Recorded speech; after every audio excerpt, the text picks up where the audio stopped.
Hapa ni jijini Rabat ambako tunajiandaa na mchezo wetu dhidi ya FAR Rabat, mchezo wa mkondo wa pili dhidi ya vigogo hawa hapa nchini Morocco siku ya tarehe 7.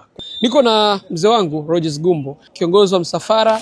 Sisi kama viongozi tumejipanga, nafikiri na benchi la ufundi nalo limejipanga, wachezaji wamejipanga ili kuweza kufanikisha kupata matokeo mazuri siku ya Jumamosi.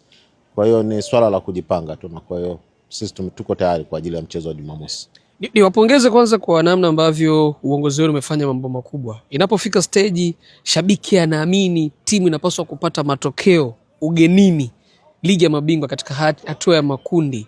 Bila shaka timu hiyo imekuwa, nafikiri mmefanya kazi kubwa. Nini siri ya hii kufika level ambapo klabu imefika stage kwamba inaweza kupata matokeo jijini Rabat nchini Morocco? Katika stage ya mpira ambayo umefikia sasa hivi, ukiwa na timu nzuri popote pale unapata matokeo, iwe nyumbani ama ugenini. Sasa klabu yetu kwa stage ambayo tunayo sasa hivi na stage ambayo tumefikia, kwa wachezaji ambao tunao, kwa benchi la ufundi ambalo tunalo, tuna uhakika kwamba sehemu yote ile tunaweza tukapata matokeo, iwe nyumbani ama ugenini, kwa sababu tuna timu nzuri. Na wachezaji tumesafiri kwa pamoja takriban masaa 13 mpaka tumefika hapa.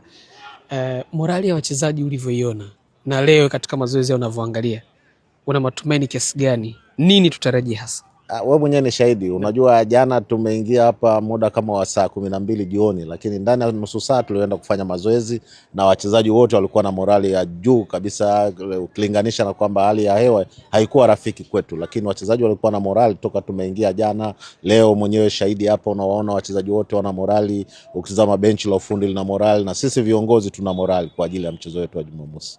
Neno lako kwa Watanzania, mashabiki wa Yanga ambao wanasubiri matokeo yanayokuja? Wale ambao wako mbali na sisi tunaomba kwamba waendelee na dua, waendelee na sala kutuombea ili kwamba tuweze kupata matokeo mazuri. Timu tunayo nzuri, benchi la ufundi tunalo nzuri, na sisi viongozi tunawahamasisha ili kuweza kupata matokeo. Sisi tunachoomba kwao waongeze tu dua na sala ili tuweze kufanikiwa kila ambacho tumekijia hapa Morocco. Shukrani sana na utakia kila laheri kwenye majukumu. Asante.